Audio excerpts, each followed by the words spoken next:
നിലമ്പൂർ ഉപതെരഞ്ഞെടുപ്പിൽ ആര്യാടൻ ഷൗക്കത്തിനെ UDF സ്ഥാനാർത്ഥിയാക്കുന്നതിൽ കടുത്ത അതൃപ്തിയുമായി PV Anwar.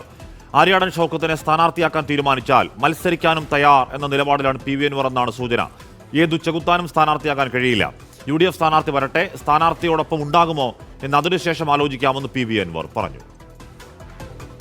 UDF സ്ഥാനാർത്ഥി ആരായാലും മുന്നോട്ടെന്ന് പറഞ്ഞാൽ ഒരു സാഹചര്യത്തിനാണ് ഇപ്പോൾ ആലോചിക്കാന്ന് പറയുന്നത്. അങ്ങനെ ഒരു അല്ല, അതൊക്കെ സ്ഥാനാർത്ഥി വരട്ടെന്ന്. സ്ഥാനാർത്ഥിയുടെ ഇവിടെ ആരെങ്കിലും MLA ആക്കാനോ അല്ലെങ്കിൽ ആരുടെയെങ്കിലും സ്ഥാനം ഉറപ്പിക്കാനൊന്നും അല്ല ഞാൻ രാജിവെച്ചത്. ഇവിടെ ഒരു മിനിറ്റ് ഞാൻ പറയട്ടെ. ഇവിടെ ഞാൻ എന്തിനാണ് രാജിവെച്ചത്? ഞാൻ ഈ പറഞ്ഞ പൊളിറ്റിക്സിനാണ്. ആ പൊളിറ്റിക്സിന് ഉതകുന്ന കേരളത്തിലെ പ്രത്യേകിച്ച് നിലമ്പൂരിലെ വോട്ടർമാർക്ക് ഒരു എതിർപ്പുമില്ലാത്ത, എല്ലാവർക്കും അംഗീകരിക്കാൻ കഴിയുന്ന, എല്ലാവർക്കും ഉൾക്കൊള്ളാൻ കഴിയുന്ന ഒരു സ്ഥാനാർത്ഥിയാവണം. ഒരു മിനിറ്റ് ഒരു സ്ഥാനാർത്ഥിയാവണം. ഇപ്പോഴത്തെ ഇക്വേഷൻ എന്താ? ഞാൻ 2 മാസം മുമ്പ് വെള്ളാപ്പള്ളി നടേശൻ നിലമ്പൂരിൽ വന്ന് മടങ്ങിപ്പോയതിനു ശേഷം നടത്തിയ പത്രസമ്മേളനത്തിൽ ഞാൻ പറഞ്ഞ ഇത് നിങ്ങൾക്ക് മനസ്സിലായിട്ടില്ല, ഇത് കുളം കലക്കാൻ വന്നാണ്. ഞാൻ ഈ പറഞ്ഞുകൊണ്ടിരിക്കുന്ന രാഷ്ട്രീയത്തിൻ്റെ ബാക്കി പത്രമാണ്. അല്ലെങ്കിൽ അദ്ദേഹം അങ്ങോട്ട് വരില്ല. അദ്ദേഹത്തിൻ്റെ മനസ്സറിഞ്ഞ് പറഞ്ഞതുമല്ല. എനിക്ക് അദ്ദേഹത്തെ അറിയാം. പക്ഷെ അദ്ദേഹം പറഞ്ഞു പോകുന്ന വർഗീയത നമ്മളെല്ലാവരും കണ്ടതാണ്. അത് കഴിഞ്ഞ് 3-ാമത്തെ ദിവസം അദ്ദേഹത്തിന് വെള്ളപൂശിയാണ് സഖാവ് പിണറായി ചെയ്തത്. അപ്പോൾ ഇവിടെ BJPയും RSSും CPMും തമ്മിലുള്ള ബാന്ധവം വരാൻ പോകുന്നു. നിലമ്പൂരിൽ BJPക്ക് സ്ഥാനാർത്ഥി ഉണ്ടാവില്ല എന്ന് ഞാൻ പറഞ്ഞിട്ട് 2 മാസം കഴിഞ്ഞു. ഞങ്ങളെ സത്യസന്ധമായി ബോധ്യപ്പെടുത്തേണ്ട തെരഞ്ഞെടുപ്പാണിത്. അതുകൂടി ആയിട്ടാണ് ഞാൻ രാജിവെച്ചിട്ടുള്ളത്. അല്ല, ഞാൻ പിന്തുണയില്ലല്ലോ. നമ്മൾ പിണറായിസത്തെ തോൽപ്പിക്കാൻ പറ്റുന്ന ഒരു സ്ഥാനാർത്ഥി അവിടെ ആവണം. ചെകുത്താനാണെന്നുണ്ടെങ്കിൽ ഈ എന്താ പറയുക, നല്ല ചെകുത്താനാണ്. ചെകുത്തന്മാരുടെ കൂട്ടത്തിൽ ഞങ്ങൾ ഇസ്ലാമിക വിശ്വാസ പ്രകാരം നല്ല ചെകുത്താനുണ്ട്, ജിന്നുകൾ എന്ന് പറയുന്നത്. നിങ്ങൾക്ക് ചെകുത്താൻ എന്ന് പറഞ്ഞാലേ മനസ്സിലാവും. അപ്പം അതിൽ നല്ല ജിന്നുകളുണ്ട്.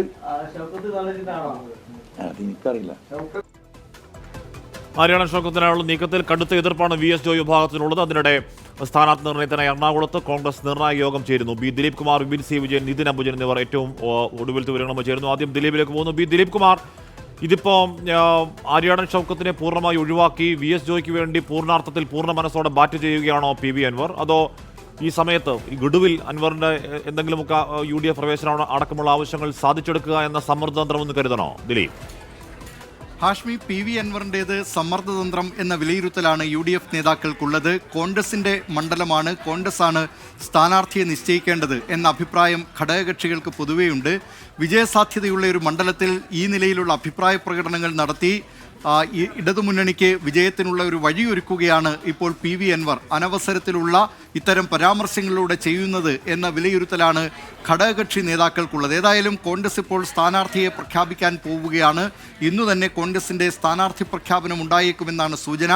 ആര്യാടൻ ഷൗക്കത്ത് എന്ന ഒറ്റ പേരിലേക്കാണ് ഇപ്പോൾ ഈ ചർച്ചകളൊക്കെ എത്തുന്നത്. പക്ഷേ ഔദ്യോഗികമായി സ്ഥാനാർത്ഥിയെ കോൺഗ്രസ് ഇനി പ്രഖ്യാപിക്കാനിരിക്കുന്നതേ ഉള്ളൂ. കോൺഗ്രസ് ഹൈക്കമാൻഡാണ് ഈ പ്രഖ്യാപനം നടത്തേണ്ടത്. ഏതായാലും PV അൻവർ ഇടഞ്ഞത് അത് UDF നേതാക്കളെയും വലിയ ആശങ്കയിലാക്കിയിട്ടുണ്ട് എന്ന കാര്യം സത്യമാണ്. പക്ഷേ UDFൽ ഒരു ഘടകകക്ഷി സ്ഥാനമെങ്കിലും ഇപ്പോഴത്തെ ഈ സമ്മർദ്ദത്തിലൂടെ നേടിയെടുക്കുക എന്നതാണ് PV അൻവർ ഇതിലൂടെ ലക്ഷ്യമിടുന്നത് എന്നും കണക്കുകൂട്ടുന്നുണ്ട്. VS ജോയിയെ സ്ഥാനാർത്ഥിയാക്കണം. മലപ്പുറം DCC പ്രസിഡന്റാണ് VS ജോയിയെ സ്ഥാനാർത്ഥിയാക്കണമെന്ന നിലപാടാണ് നേരത്തെ മുതൽ തന്നെ PV അൻവർ ഇടതുമുന്നണി വിട്ടതിനെ തുടർന്ന് ആ നിലപാടാണ് സ്വീകരിച്ചു വന്നിരുന്നത്. ആര്യാടൻ ഷൗക്കത്തുമായി PV അൻവർ നേരത്തെ തന്നെ അത്ര നല്ല രസത്തിലായിരുന്നില്ല. 2016 ആര്യാടൻ ഷൗക്കത്തിനെ പരാജയപ്പെടുത്തിയാണ് PV അൻവർ നിയമസഭയിലേക്ക് തെരഞ്ഞെടുക്കപ്പെട്ടതും. ആര്യാടൻ ഷൗക്കത്തുമായുള്ള ഈ അഭിപ്രായ ഭിന്നതയാണ് VS ജോയിയെ സ്ഥാനാർത്ഥിയാക്കണമെന്ന പരസ്യ നിലപാടെടുക്കാൻ PV അൻവറിനെ പ്രേരിപ്പിച്ചിരുന്നത്. മാത്രമല്ല, അടുത്ത വർഷം നിയമസഭാ തെരഞ്ഞെടുപ്പ് നടക്കാനിരിക്കുകയാണ്. VS ജോയി സ്ഥാനാർത്ഥിയാവുകയാണെങ്കിൽ അടുത്ത വർഷം VS ജോയിക്ക് പകരം ഒരു UDFലെ ഘടകകക്ഷി നേതാവെന്ന നിലയിൽ തനിക്ക് നിലമ്പൂർ സീറ്റിനുള്ള അവകാശവാദം ഉന്നയിക്കാം. അപ്പോൾ അവിടെ മത്സരിക്കാം. പക്ഷേ ആര്യാടൻ ഷൗക്കത്താണെങ്കിൽ അത്തരത്തിലുള്ള ഒരു സമ്മർദ്ദം ആ സമയത്ത് ചെലുത്തുക അത്ര എളുപ്പമായിരിക്കില്ല എന്ന വിലയിരുത്തലും PV അൻവറിനുണ്ടെന്നാണ് കരുതപ്പെടുന്നത് ഇപ്പോഴത്തെ ഈ സമ്മർദ്ദ നീക്കത്തിന് പിന്നിൽ. ഏതായാലും ഘടകകക്ഷിയാക്കുക എന്നതാണ് ഏറ്റവും പ്രധാനപ്പെട്ട ഒരു നിലപാട് ഇപ്പോൾ ഈ സമ്മർദ്ദത്തിന് പിന്നിൽ എന്നാണ് ലഭ്യമാകുന്ന വിവരങ്ങൾ. ഏതായാലും PV അൻവർ ഇപ്പോഴും വലിയ സമ്മർദ്ദം തന്നെയാണ് ഇക്കാര്യത്തിൽ ചെലുത്തുന്നതും. ഓക്കെ, വിപിൻ സി വിജയനെ കുറിച്ചിരുന്നു. വിപിൻ, അവിടെ UDF-ന്റെ കോൺഗ്രസിന്റെ ഒരു കൊടുങ്കോട്ടയെ PV അൻവറിൽ LDF പിടിച്ചെടുത്തതാണ്. അൻവറിന് അവിടെയുള്ള സ്വാധീന ശക്തി കോൺഗ്രസിന് കാണാതിരിക്കാനാവില്ല. അൻവർ ഉയർത്തുന്ന എതിർപ്പ്, അതോടൊപ്പം VS ജോയി ഉയർന്ന എതിർപ്പ്, അവിടുത്തെ DCC നല്ല രീതിയിൽ പ്രവർത്തിക്കുന്നത് കോൺഗ്രസ് തന്നെ വിലയിരുത്തുന്ന ഒരു DCCയുടെ അധ്യക്ഷൻ VS ജോയി തന്നെ എതിർക്കുന്ന എന്താണ് ആ എതിർപ്പ്. അപ്പോൾ ഈ നമ്മൾ പാലക്കാടൊക്കെ കണ്ടതുപോലെ ഒരു സ്ഥാനാർത്ഥി നിർണയം വളരെ വേഗത്തിൽ കോൺഗ്രസിന് സാധ്യമാകും എന്ന് കരുതാവോ വിപിൻ?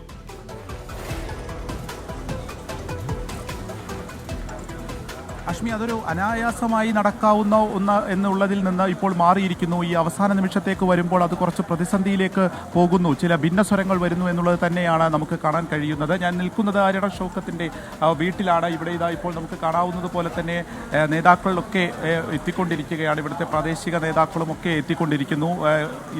ഇന്ന് തന്നെ ആ ഒരു പ്രഖ്യാപനം ഉണ്ടാകും, സ്ഥാനാർത്ഥി പ്രഖ്യാപനം ഉണ്ടാകും എന്നുള്ള ഒരു പ്രതീക്ഷയിൽ രാവിലെ മുതൽ തന്നെ ഇവിടേക്ക് പ്രാദേശിക നേതാക്കളൊക്കെ എത്തുന്നുണ്ട്.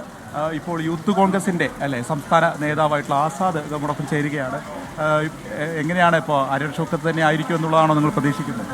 അല്ല, അത് ഹൈക്കമാൻഡാണ് തീരുമാനിക്കേണ്ടത്. അവസാന നിമിഷം വരുമ്പോഴേക്കൊരു ഭിന്നസ്വരം, ഇപ്പോൾ PV അൻവറിനൊക്കെ ഒരു അതിർത്തി ഉണ്ടെന്നൊക്കെ പുറത്തു വരുന്നു. ഇല്ലല്ല, അതൊക്കെ നിങ്ങളാണ് ഉണ്ടാക്കുന്നത്. പാർട്ടിയിൽ അങ്ങനത്തെ ഒരു അവസരങ്ങളൊന്നും കേൾക്കുന്നില്ല. പാർട്ടിയുടെ UDF-ന്റെ സ്ഥാനാർത്ഥിയെ തീരുമാനിക്കേണ്ടത് ഹൈക്കമാൻഡാണ്. ആ ഹൈക്കമാൻഡ് തീരുമാനത്തിന് വേണ്ടി വെയിറ്റ് ചെയ്യാമെന്ന്. മറ്റാരും അല്ല.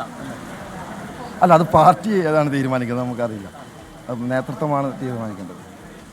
എല്ലാ ഒരുക്കങ്ങളും പൂർത്തിയായി. നേരത്തെ ഒരുക്കങ്ങളൊക്കെ എല്ലാം പൂർത്തീകരിച്ചിരുന്നു. എല്ലാ UDF കമ്മിറ്റി നിമിഷത്തിലേക്ക് എത്തുമ്പോൾ ഈ സ്ഥാനാർത്ഥി നിർണ്ണയവുമായി ബന്ധപ്പെട്ട ഒരു ആശയക്കുഴപ്പമുണ്ട്. അത്ര സ്മൂത്ത് അല്ല എന്നുള്ളൊരു സ്ഥിതിയിലുള്ള വാർത്തകളൊക്കെ വരുന്നുണ്ടോ? ഇല്ലല്ല, അത് ചാനലുകാർ ഇങ്ങനെ പറയാമെന്നല്ല. അത് കൃത്യമായിട്ട് ഒരു പ്രശ്നമില്ല. പാർട്ടി ഒറ്റക്കെട്ടാണ്.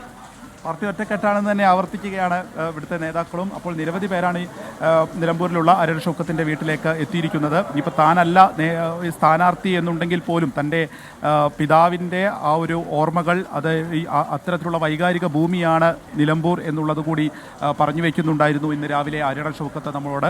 ഈ പറഞ്ഞതുപോലെ തന്നെ അവസാന നിമിഷത്തേക്ക് വരുന്നപ്പോൾ അതിൻ്റെ ഒരു അതൃപ്തി, അത് PV അൻവർ കുറച്ചുകൂടി കടുപ്പിക്കുന്നു എന്നുള്ളത് തന്നെയാണ് മനസ്സിലാക്കാൻ സാധിക്കുന്നത്. അങ്ങനെ വരികയാണെങ്കിൽ അതിലുണ്ടാകുന്ന ഒരു പ്രതിസന്ധിയുണ്ട്. കാരണം ഇനി ആര്യട ഷൗക്കത്താണ് സ്ഥാനാർത്ഥി എന്നുണ്ടെങ്കിൽ PV അൻവർ എടുക്കുന്ന നിലപാടുകൾ എന്തൊക്കെയായിരിക്കും, ഏത് രീതിയിലായിരിക്കും ഇനി മുന്നോട്ടുള്ള പ്രവർത്തനം എന്നൊക്കെയുള്ള കാര്യങ്ങളിലുള്ള ഒരു ആശയക്കുഴപ്പം നിൽക്കുന്നു. ഒപ്പം തന്നെ VS ജോയി ഇതുമായി ബന്ധപ്പെട്ട് ഇപ്പോഴൊന്നും പറഞ്ഞിട്ടില്ല. ഇന്ന് വൈകുന്നേരത്തിനുള്ളിൽ തന്നെ ആ ഒരു സ്ഥാനാർത്ഥിത്വം വരട്ടെ, ആ സ്ഥാനാർത്ഥിയെ പ്രഖ്യാപിച്ചതിന് ശേഷം അതിലൊരു തീരുമാനമെടുക്കാം എന്നുള്ള ഒരു കാര്യം തന്നെയാണ് ആ ഭാഗത്തു നിന്നും വരുന്നത്.